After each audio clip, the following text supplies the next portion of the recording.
Bonjour chers amis, bonjour le monde. Aujourd'hui pour une nouvelle vidéo en mathématiques, notamment la fusion nombre complexe probabilité. Dans cette vidéo, j'aurai pour but de vous apprendre à décortiquer un sujet lié aux deux notions. Exercice 1. Une urne contient 5 jetons portant les réels moins racine de 2, moins 1, 0, 1 et racine de 2. On tire successivement avec remise 2 jetons de l'urne. On appelle X le numéro du premier jeton et Y celui du deuxième jeton et on construit le nombre complexe Z égale à X plus IY. 1. Quelle est la probabilité d'obtenir? Petit a, un nombre complexe de modules racine de 2. Petit b, un nombre complexe dont un argument est issu 2. 2. On effectue 3 fois de suite le tirage successif et avec remise de 2 jetons de l'urne et on désigne par grand X la variable aléatoire qui associe le nombre des nombres complexes de modules racine de 2. 2.1. Décrit les paramètres de la loi binomiale. 2.2. Détermine les valeurs prises par grand X. 2.3. Détermine la loi de probabilité de X. 2.4. Détermine l'espérance mathématique E de X ainsi que la variance de X. Chers amis, ici nous avons un exercice un peu délicat. Comment faire face à cet exercice à l'examen? Suivez attentivement comment je procède à cette correction. Prépa-bac. Après lecture et relecture, nous allons donc analyser le sujet tout en montrant les différents points forts de ce sujet. Prépa-bac, nombre complexe et probabilité. Exercice. Une urne contient 5 jetons portant moins racine de 2, moins 1, 0, 1 et racine de 2. On tire successivement. Ça veut dire que l'un après l'autre. Maintenant, simultané signifie en même temps. Alors, on tire successivement avec remise. Lorsqu'on tire, il faudrait remettre la boule ou le jeton tiré à l'intérieur encore de l'urne. Alors, on tire successivement avec remise 2 jetons de l'urne. On rappelle X, le numéro du premier jeton, et Y, celui du deuxième jeton. Et on construit un nombre complexe Z égale à X plus Y. Lorsque vous avez donc un couple possédant donc 2 éventualités X et Y, alors je vous suggère d'élaborer un tableau. C'est grâce à ce tableau que vous allez trouver toutes les questions posées. Parce qu'on a X qui est le numéro du premier jeton et Y qui est le numéro du deuxième jeton. Il faudrait donc reconstituer toutes les informations grâce à un tableau. Sur ce document de suite attentivement la suite. Nous allons donc en 1 répondre à la question quelle est la probabilité d'obtenir et après A un nombre complexe de modules racine de 2. Pour répondre à cette question, chers amis, il faut se servir d'un tableau.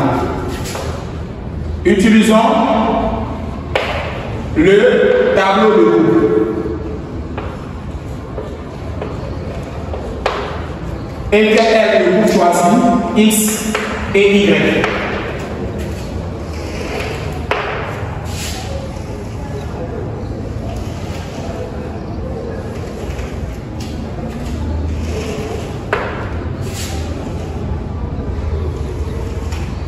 Ici, nous avons donc X et la Y. X peut prendre la valeur moins racine de 2. X peut prendre la valeur moins 1. X peut prendre la valeur 0. X peut prendre la valeur 1 et X peut prendre la valeur racine de 2. Nous allons donc effectuer quelques calculs. Nous allons donc avoir ici Y qui peut aussi prendre la valeur moins racine de 2. Y peut prendre la valeur moins 1. Y peut prendre la valeur 0. Y peut prendre la valeur 1 et Y peut prendre la valeur racine de 2. Effectuons donc un tableau.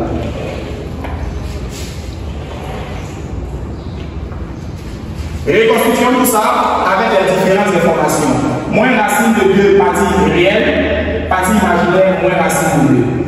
On a moins racine de 2, point virgule, moins racine de 2. Partie réelle, moins racine de 2.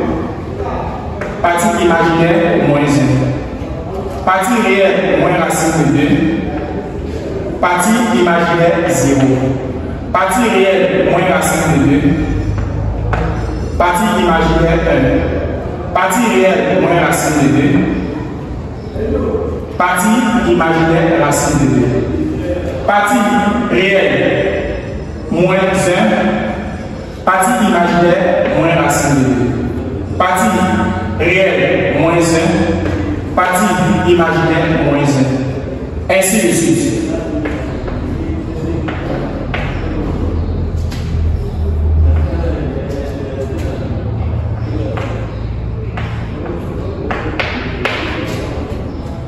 Zéro, partie réelle, partie imaginaire, moins racine de 2.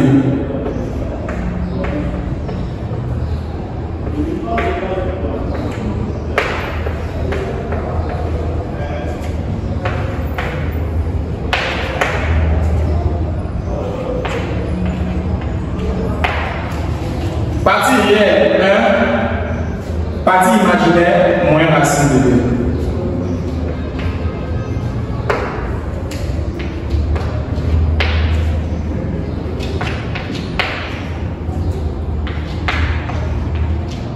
Partie réelle, racine de 2. Partie imaginaire, moins racine de 2.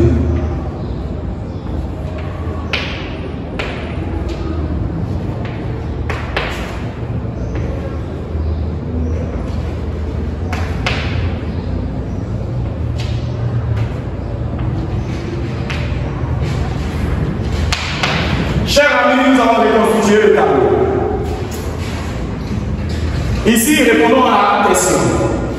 Petit a, un nombre complexe de modules racine de 2. Le nombre complexe de modules racine de 2 peut être quelle écriture? Nous allons encore considérer les couples suivants. Pour avoir racine de 2, il faudrait donc qu'on ait une partie réelle et une autre partie imaginaire. C'est dans les deux cas que nous allons trouver racine de 2. Alors, quels sont les différents couples utilisés pour avoir racine de 2? Les couples considérés seront couple moins racine de 2, 0. Moins racine de 2, 0. Les couples considérés, on aura moins 1, moins 1.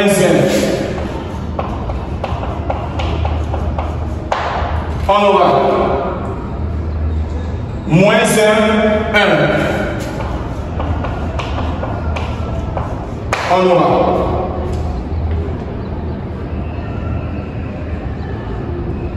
0 moins racine de 2.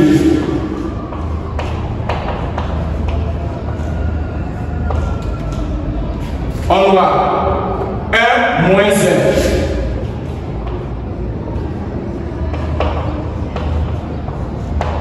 On aura 1, 1.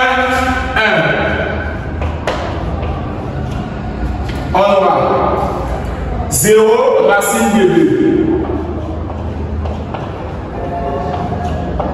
On aura racine de 2,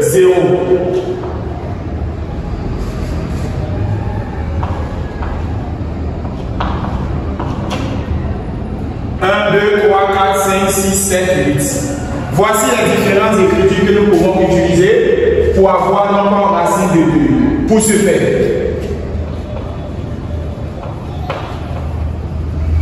utilisons donc le premier groupe. Partie réelle, moins racine de 2. Finalement, c'est comme si on avait 0. On aura donc moins racine de 2.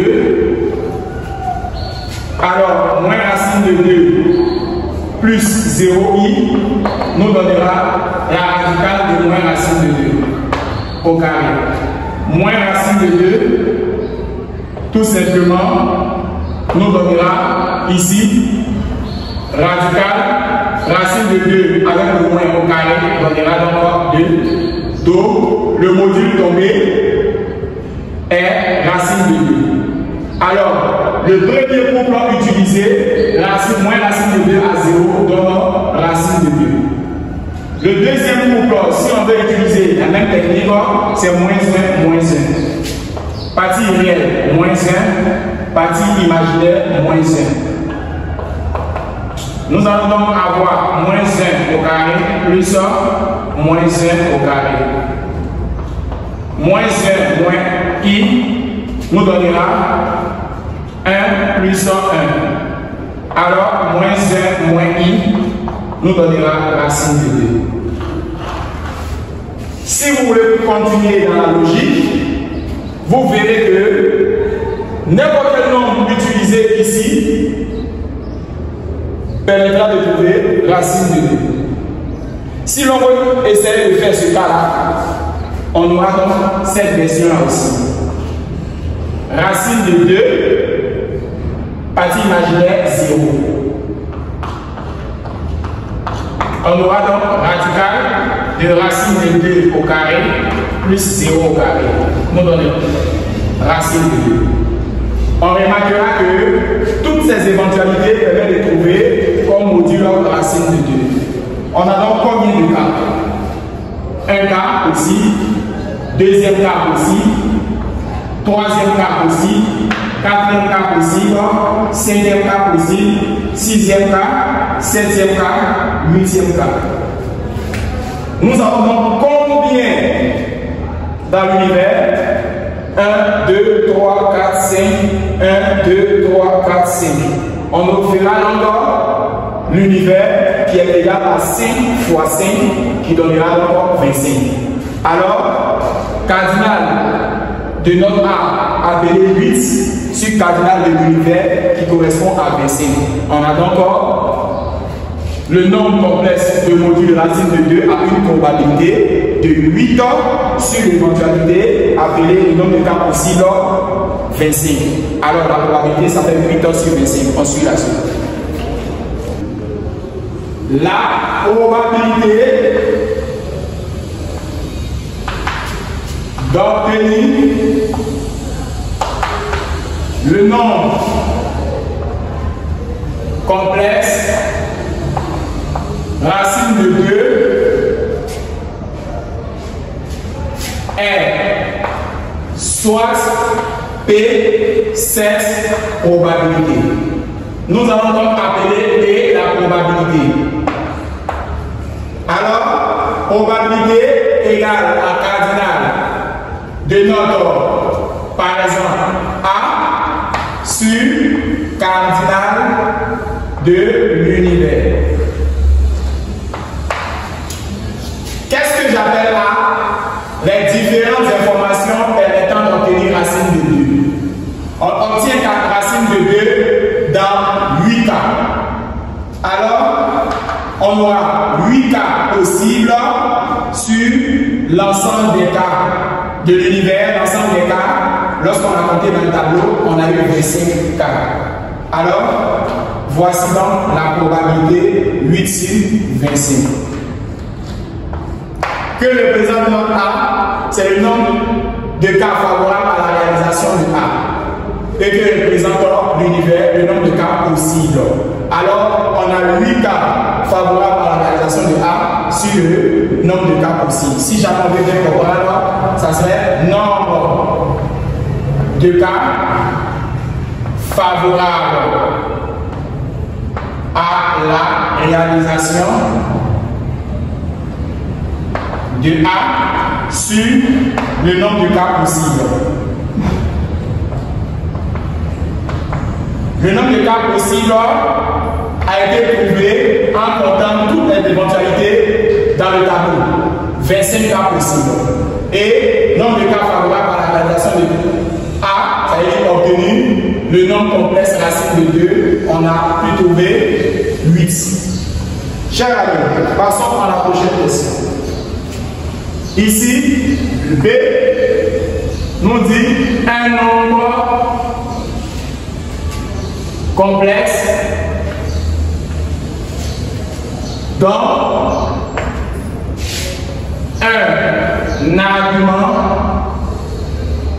va correspondre à pi sur 2. Chers amis, d'après le tableau, quelles sont les différentes informations qui peuvent nous donner pi sur 2? Il faudrait savoir que pour avoir pi sur 2, c'est que on aura à considérer notre éventualité x et après y. X appartiendra à la partie réelle, quant à y appartiendra à la partie imaginaire.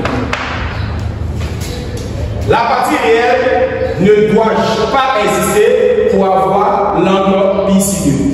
Si la partie réelle existe, l'angle ne peut plus donner pi sur 2. Quelles sont les différentes éventualités permettant d'avoir pi sur 2? C'est-à-dire que cosinus de l'angle θ doit être égal à la partie réelle sur le module. Quant à sinus θ doit être égal à la partie imaginaire sur le module. Et l'angle formé donnera donc pi sur 2. Avec K appartenant à Z. Chers amis, pour avoir une telle information, il faudrait que la partie réelle de notre sujet soit nulle. Ça veut dire que la partie réelle doit être égale à 0. Lorsque vous observez le tableau, quelles sont les différentes parties où la partie réelle est 0? Nous avons donc le couple 0. Et maintenant, quelles sont les différentes parties permettant d'avoir un angle qui serait direct? Ça veut dire quoi? Un angle qui est positif. On aura donc partie réelle 0 et partie imaginaire 1. Pour que l'angle obéisse à pi sur 2. Ce n'est pas le seul cas. La partie réelle peut être toujours 0, quant à la partie imaginaire va être égale à racine de 2. L'angle donnera toujours pi sur 2. Alors, chers amis, si la partie réelle est 0 et la partie imaginaire est 1, l'angle formé donnera pi sur 2. Si la partie réelle est 0 et la partie imaginaire racine de 2, l'angle formera pi sur 2. Quelle autre éventualité l'on peut avoir? Si la partie réelle est 0 et que la partie imaginaire est 1, l'angle donne pi sur 2. Si la partie réelle est 0 et la partie imaginaire est racine de 2, l'angle s'appelle pi sur 2. Dans les autres cas, on pourra remarquer que notre partie réelle peut être égale à 0 et partie imaginaire va être égale à moins 5. Ici, l'angle ne peut pas te donner pi sur 2, mais plutôt moins pi sur 2. Car il faudrait prendre le signe de sinus pour imposer. Si la partie réelle est 0 et la partie imaginaire est égale à moins racine de 2, l'angle donnera moins pi sur 2. Or, la question nous dit dans ici 2 ne peut qu'être partie réelle 0, partie imaginaire 1, partie réelle 0, partie imaginaire racine de 2. Alors, quels seront encore les couples utilisés? Les couples utilisés ici, on aura donc le couple X, Y. Du coup, pour le premier cas, la partie réelle 0, quant à la partie imaginaire 1. Et aussi le couple partie réelle 0, partie imaginaire racine de 2. Pour vérifier nos différentes hypothèses, nous pouvons donc ramener ces différentes éventualités à un argument suivant. Pour le premier couple, on aura 0, 1, qui signifie que cette écriture Z se conçoit sous la forme de 0 et de I. Du coup, on aura donc I.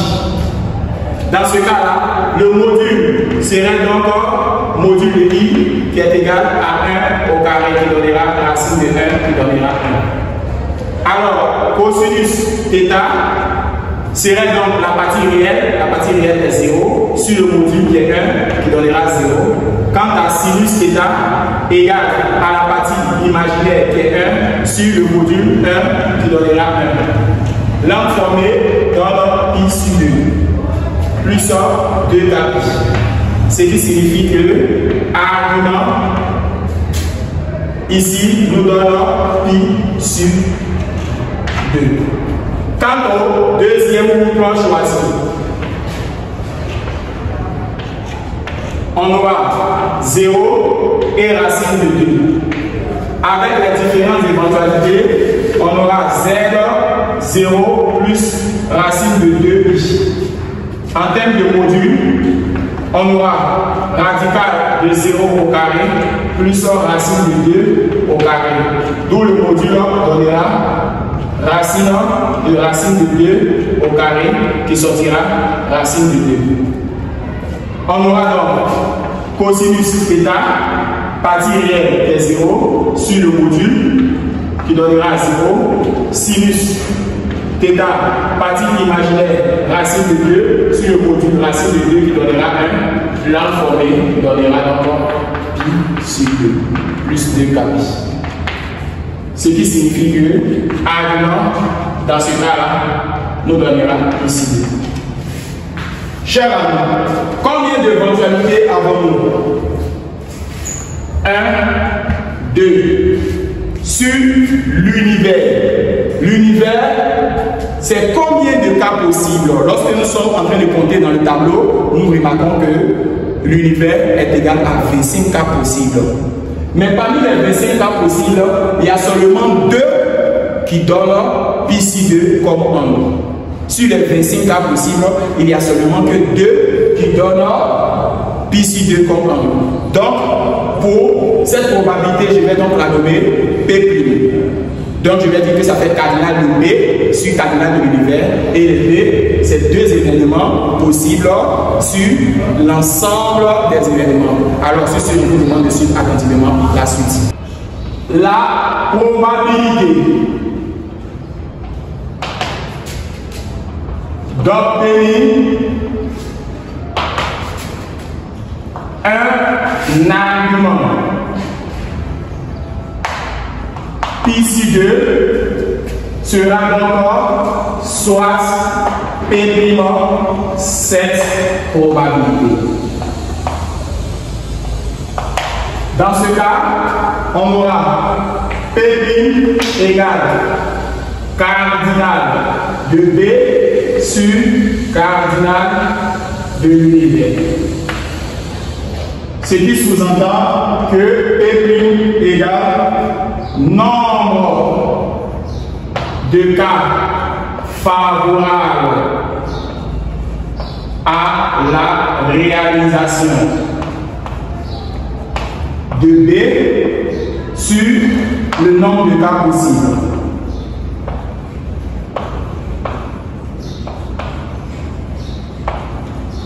Lorsque nous comptons tous les cas possibles, 5 fois 5 font 25. Et combien de manières d'obtenir ici 2? On a ciblé 2 couples. Alors, P' serait donc égal à 2 sur 25. Nous allons donc passer à la prochaine question. Ici, l'on nous demande,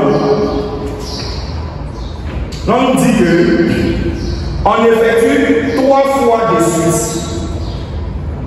2, on effectue 3 fois de suite.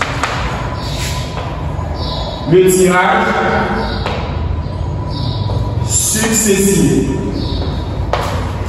et avec remise de 2 jetons de lion. Et on désigne par grand X la variable aléatoire qui associe le nombre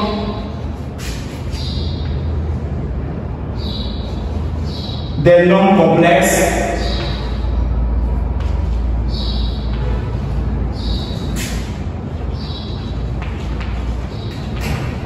de modulo racine de 2. Pourquoi j'ai écrit cette information en orange? Ça nous permet de comprendre plus facilement quel est le succès. Soit X, la variable aléatoire qui associe le nombre de nombres complexes de modules racine de 2. On avait déjà signifié que le nombre des nombres complexes de modules racine de 2 avec une probabilité 8 sur 25. La probabilité d'obtenir le nombre des nombres complexes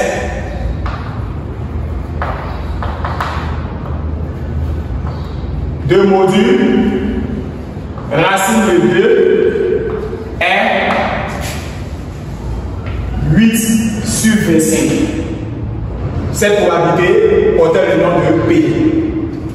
Une fois que l'on avait déjà cette information, on sait que X suit la loi binomiale de paramètres N et P. Ce qui sous-entend que X suit la loi binomiale du paramètre N et P. Alors, X va suivre la loi binomiale N. Cher ami, combien? On effectue 3 fois de suite. Alors, que correspond P? P,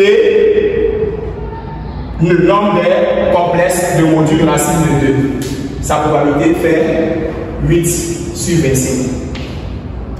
Dans ce cas-là, nous pouvons donc utiliser l'épreuve de Bernoulli pour pouvoir répondre aux autres questions. Alors, passons désormais à la prochaine question du sujet qui porte le nom de 2.1. Décrire les paramètres de la loi binomiale. Décrivons les paramètres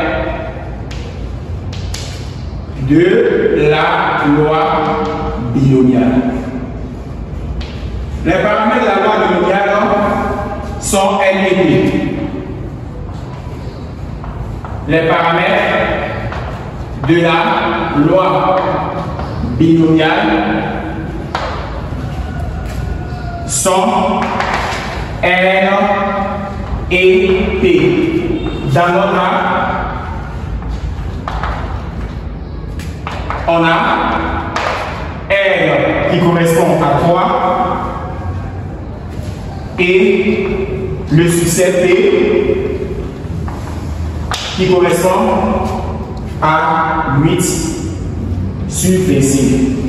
Car il s'agissait des nombres complexes de modules racine de 2. Leur probabilité faisait 8 sur 25. Alors la question 2 est de déterminer les valeurs prises par grand X. Ici, il faudrait savoir que on effectue 3 fois de suite.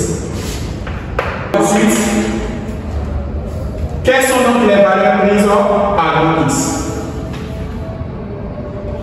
Les valeurs prises par grand X sont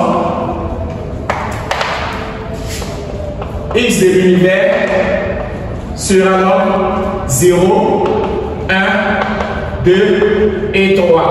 Car on lance 3 fois de suite. 0 fait partie des chiffres 1, 2 et 3. Nous allons poursuivre en 2, 3. Déterminons la loi de probabilité. Chers amis, qu'appelle-t-on loi de probabilité? La loi de probabilité, elle est dressée un tableau de probabilité de l'état de calculer ces probabilités-là. Alors, il faudrait se servir de X qui suit la loi binomiale du paramètre N et P. Dans notre cas là, X suit la loi binomiale du paramètre 3 et le succès 8 sur 25. Ce qui signifie que l'épreuve de Bernoulli va se traduire sous la forme suivante: Px égale à K, CLK, PK, QL-K. Cette information, nous allons donc utiliser pour pouvoir remplir le tableau. Les différentes informations sont 0, 1, 2 et 3. Nous allons donc avoir pour X égale à 0, on aura Px égale à 0, C 0 dans 3, le succès 8 sur 25 à la puissance 0, et là 1 moins 8 sur 25 à la puissance 3 moins 0. Nous allons passer à trouver les différentes valeurs. Ici, tout va disparaître. On aura donc 1 moins 8 sur 25 à la puissance 3. Nous allons donc vérifier le calcul.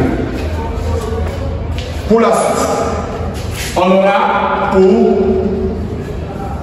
X égale à 1. On aura Px égale à 1. C1 dans 3. 8 sur 25. Et là, 1 moins 8 sur 25 à la puissance 3 moins 1.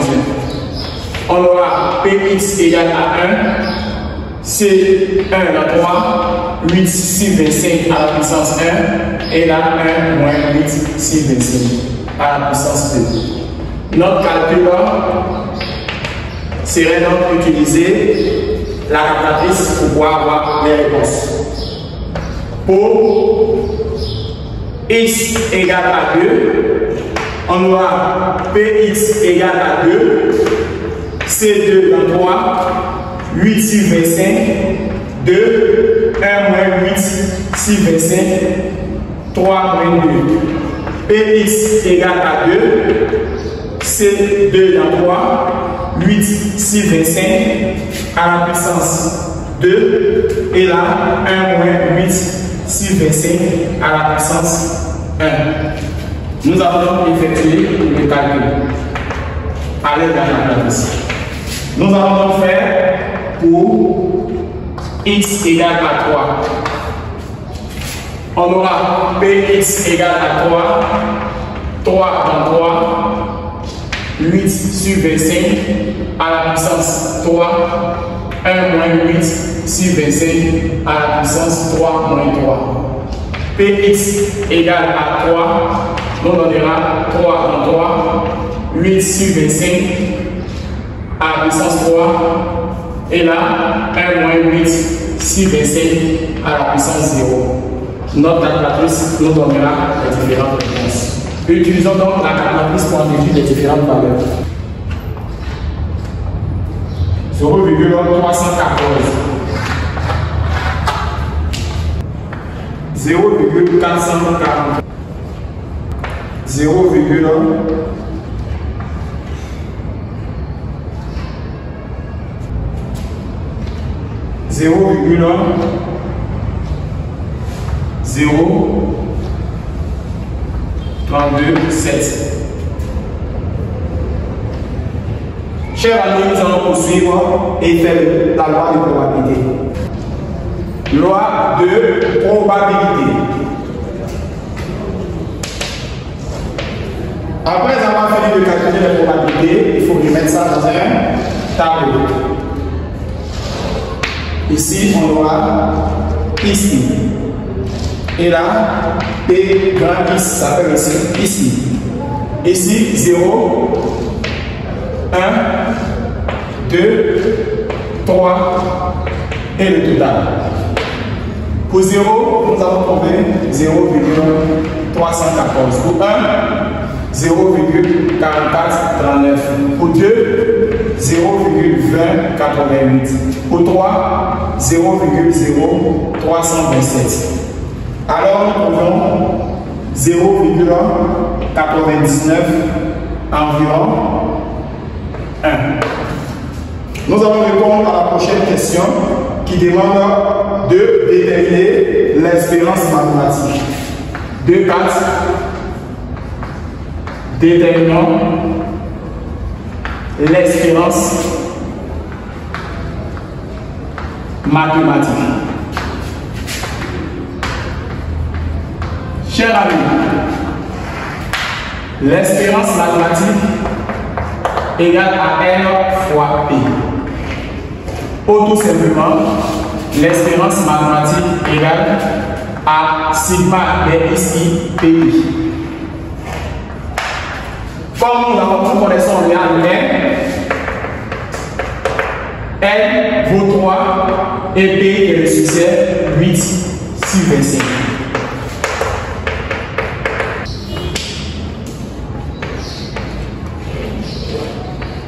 Si l'on veut interpréter l'expérience mathématique est défavorable aux joueurs, ou simplement on peut utiliser notre expression là.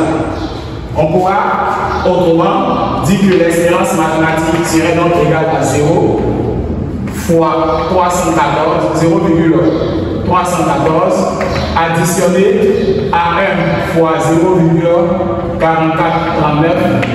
additionné à 2 fois 0,2088 additionné à 3 fois 0,027. Notre expérience mathématique, on trouvera aussi 0,96. Ça, c'est la deuxième méthode. Nous allons donc terminer en faisant la variance. Déterminons la variance. V de x. La variance V de x est égale à N fois P fois Q. Ou du moins, la variance égale à l'espérance mathématique de x au carré moins toute l'espérance mathématique élevée au carré. Nous allons donc utiliser cette expression.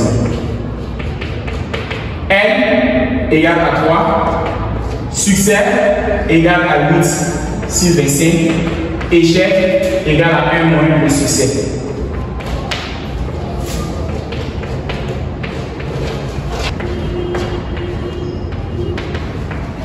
Alors, chers amis, nous sommes à la fin de cette vidéo.